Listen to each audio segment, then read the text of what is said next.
mumeze mute? Uno munsi mpinduye gahunda, maze iminsi mvuga ku bakobwa ariko natekereje neza nsanga nawe ari abo barengana.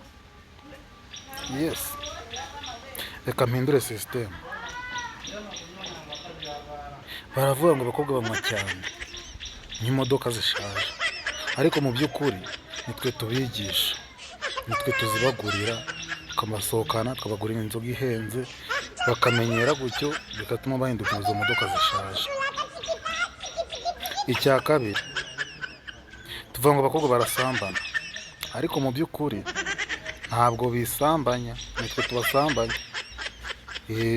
Mu gusambana kwabo natwe tuba turi hafi aho. Wumvise? Icya gatatu, baravuga ngo abakobwa ngo bambara ubusa. Kwambara ubusa kwabo tubigiramo uruhare.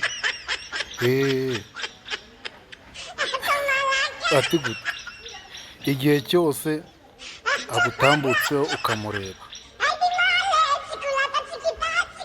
ukamwitegereza, ugahindukira cyane, ukagumayo, ukagumisha yikanu hafi gucika, icyo gihe azabona ko wabyishimiye.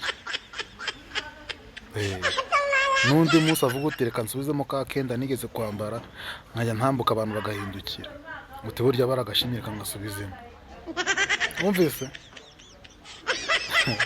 Icya kane, abakobwa burya ntabwo bakunda amafaranga. Si bo bambere, si ukuvanga abakobwa nibo bakunda amafaranga gusumbya abagabo. Uwazanye ukunda amafaranga bwa mbere kuri iyi si ntabwo ari umukobwa. Abakobwa batwigiye ukunda amafaranga, kubera ko umuntu wazanye amafaranga bwa mbere akazana icyo gitekerezo cyo kuyakunda cyane yari Yuda Sakariyote. Hari utabizi se muri Bibiliya?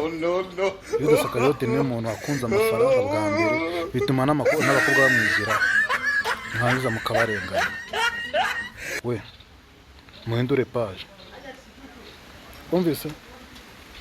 Ngaho ukanda subscribe, like, share ndetse na comment. Dukomeze kwareba.